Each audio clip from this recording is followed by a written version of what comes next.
আসসালামু আলাইকুম। ৪ নম্বর অঙ্ক উদাহরণ ক্লাস 6 এর ষষ্ঠ শ্রেণীর ১.১ পাটিগণিত উদাহরণ ৪ একই অঙ্ক একবার ব্যবহার করে ৬ অঙ্কের এখানে ক্ষুদ্রতম এবং বৃহত্তম সংখ্যা নির্ণয় করতে বলছে। ৬ অঙ্কের বৃহত্তম এবং ক্ষুদ্রতম সংখ্যা নির্ণয় করতে বলছে। তো বন্ধুরা এই অঙ্কটা করতে গেলে দেখেন এখানে করে দেওয়া আছে, আমি এখান থেকে বুঝে দিচ্ছি, তাহলে আর বোর্ডে দিতে হবে না। আপনারা কষ্ট করে একটু বুঝে নেবেন। দেখেন একই অঙ্ক একবার ব্যবহার করতে হবে, একই অঙ্ক কিন্তু দুইবার ব্যবহার করা যাবে না। একই অঙ্ক দুইবার ব্যবহার করা যাবে না, একই অঙ্ক দুইবার ব্যবহার করা যাবে না, একই অঙ্ক একবারই ব্যবহার করতে হবে।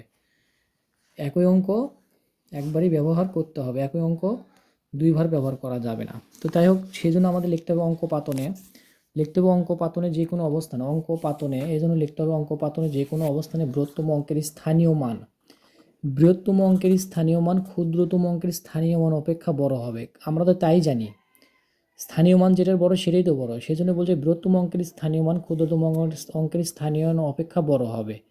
এইটা লেখার পরে আমরা এখানে লিখবো, এখানে লিখতে হবে, এখানে, কারণ বড় থেকে ছোট আগে আমাদের দেখাতে হবে, বড় থেকে ছোট আগে দেখাতে হবে। তো এরপর আমরা লিখতে পারি সুতরাং বড় থেকে ছোট ক্রমে অঙ্কপাতন করলেই বৃহত্তম সংখ্যাটি পাওয়া যায়। বড় থেকে ছোট ক্রমে সাজালে লিখলেও হবে, অথবা বড় থেকে ছোট ক্রমে অঙ্কপাতন করলে বৃহত্তম সংখ্যাটি পাওয়া যাবে। অতএব নির্ণয় বৃহত্তম সংখ্যা আর লিখলে আরও বেশি ভালো হয়। বৃহত্তম সংখ্যা ৮ ৭ ৫ ৪ ৩ ২। এটাকেই আমরা আবার দিয়ে সাজাইছি, আবার এখানে আবার, কারণ এখানে আমরা বৃহত্তম আকারে সাজাইছিলাম, এখানে আবার ছোট থেকে বড় সাজাবো। আগে ০, তারপরে ৩ ৪ ৫ ৭ ৮, মানে ছোট থেকে বড় সাজাবো, আবার দিয়ে সাজাবো। এখন আমরা লিখব ছোট সংখ্যাটি বড় থেকে ক্রমে অঙ্কপাতন করলেই, আগে ছিল বড় সংখ্যাটি, এবার ছোট সংখ্যাটি, এবার ছোট সংখ্যাটি, এবার লিখব ছোট সংখ্যাটি বড় ক্রমে অঙ্কপাতন করলে, ছোট থেকে বড়, এবার সংখ্যাটি আরেকবার লিখছিলাম বড় থেকে ছোট, এবার লিখব ছোট থেকে বড় ক্রমে অঙ্কপাতন করলে ক্ষুদ্রতম সংখ্যাটি পাওয়া যাবে। কিন্তু সর্ববামে শূন্য বসালে সংখ্যাটি, সর্ববামে যদি শূন্য বসান তাহলে প্রাপ্ত সংখ্যাটি অর্থবোধক ৬ অঙ্কের হবে না। এখানে কিন্তু ৬ অঙ্ক আছে, ৬ অঙ্ক হবে না যদি সর্ববামে শূন্য বসান। অর্থবোধক ৬ অঙ্কের না হয়ে ৫ অঙ্কের হবে। এখানে যদি ৬ অঙ্কের প্রথমে শূন্য বসান তাহলে কিন্তু ৬ অঙ্কের হবে না, ৫ অঙ্কের হয়ে যাচ্ছে।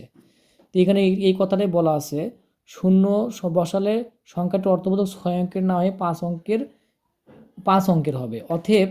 অতএব শূন্য বাদে, এখানে শূন্য বাদে ক্ষুদ্রতম সংখ্যাটি বসায় তারপরে শূন্য বসালে হয়ে যাবে।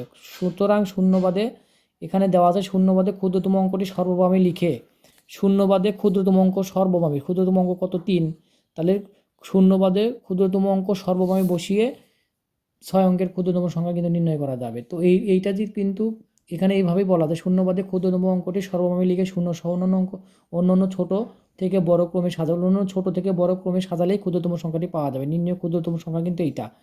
তো এইটার সাথে কিন্তু আমাদের উদাহরণের ৫ নম্বর অঙ্ক, অনুশীলনের ৫ নম্বর অঙ্কের মিল আছে। আপনারা কিন্তু এভাবে করতে পারবেন। আমি যদিও ভিডিও দিব, এটার সাথে হচ্ছে আমাদের অনুশীলনের ৫ নম্বর অঙ্কের মিল আছে এটার সাথে হুবহু। যারা পারবেন অবশ্যই করে কমেন্ট বক্সে দিবেন, আমি চেক করে জানাবো। আসসালামু আলাইকুম, সবাই ভালো থাকবেন।